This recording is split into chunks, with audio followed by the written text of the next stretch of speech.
안녕하세요. 안전한 투자로 편안한 노후 준비 중경투 TV입니다.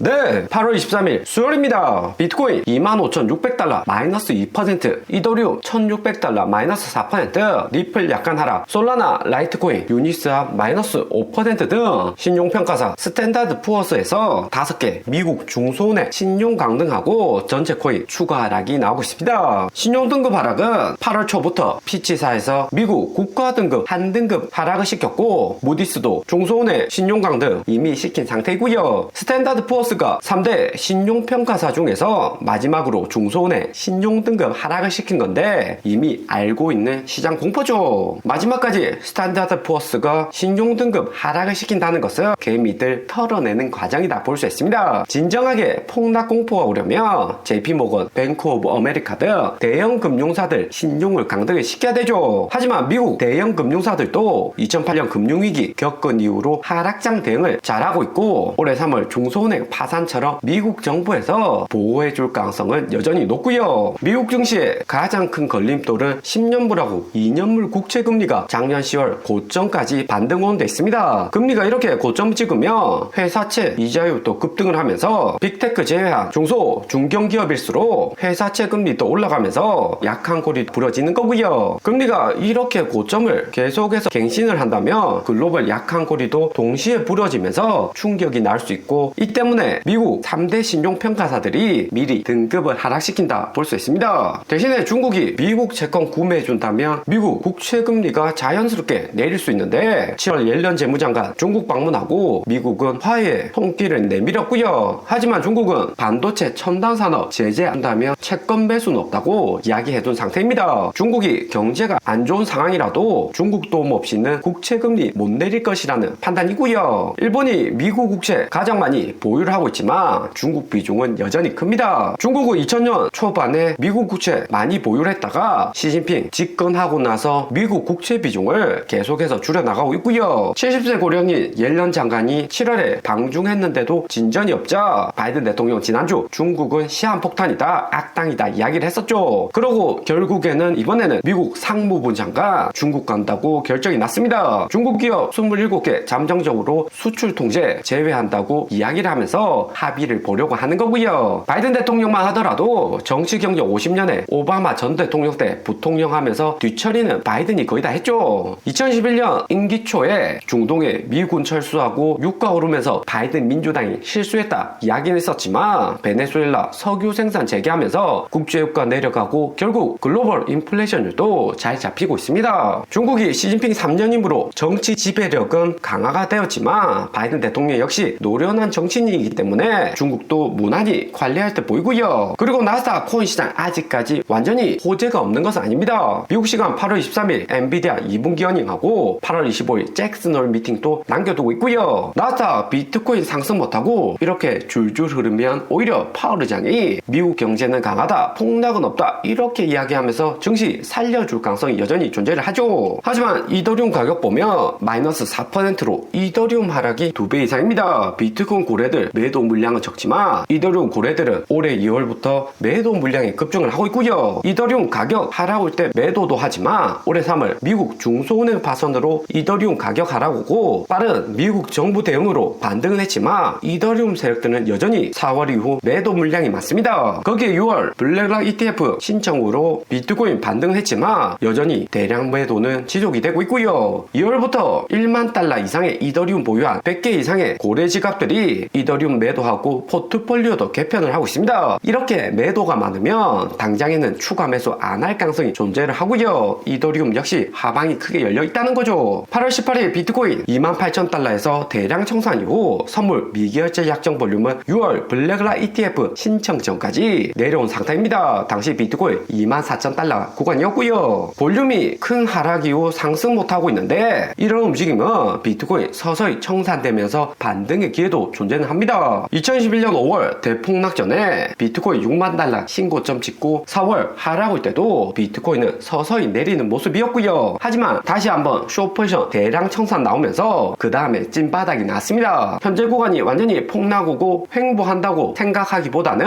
한 번 더 반등 주고 내릴 가능성을 높게 보고 있고요. 최근 차트 모양만 봐서는 2021년 5월 대폭락 이후나 9월 헝다 파산으로 인한 조정 구간과 매우 비슷합니다. 하락 이후 빠른 반등보다는 저점 계속 갱신하면서 시장의 공포 심리가 팽배했었고요. 그러면 질문 주시는 게 이렇게 하락 오니까 비트코인 리플 할 것 없이 다 팔아야 되냐? 손실 더 커지는 거 아닌가 할 수 있습니다. 하지만 여기처럼 피보나치 0.5 구간까지는 반등 오는 지점은 기대해 볼 수가 있고요. 세력들은 마지막까지 숏포지션 청산시키려고 가격을 끌어올린 거죠. 때문에 이런 구간이 오면 비트코인보다는 알트코인을 먼저 탈출을 하셔야 됩니다. 비트코인은 차트에서 일봉상 200일선 아래로 내려온 상태입니다. 25일선하고 99일선도 데드크로스에 2011년 11월 고점에서 폭락 올 때처럼 200일선 아래에서 쭉쭉 내려도 이상할 게 없는 차트이고요. 2016년 반감기 이전하고 이번이 확실히 다른 점은 200일선 위에서 못 움직인다는 게 가장 큰 차이점입니다. 200일선도 1월 돌파 이후 처음으로 뚫렸기 때문에 3, 4주 한 달 안에 주봉상 200일선 위로 재상승을 못하며 200일선 저항 맞고 재하락 가능성은 매우 높다 볼 수가 있고요. 2019년 10월에도 200일선 돌파는 했었지만 다시 하락 오면서 완전한 저점을 만들었습니다. 반등 온다 해도 비트코인 3만 달러 초반에 매물대가 확실히 강한 거죠. 2019년 이때도 연준의 긴축 영향이 컸기 때문에 이번에도 거시 환경은 매우 비슷합니다. 내년 3월 전후로 연준이 금리 인하할 가능성 여전히 존재를 하기 때문에 2019년처럼 반등은 나오겠지만 나사 찐 반등 나오기 전까지는 하방으로 이어지는 장이 예상이 되고요. 이런 장에서는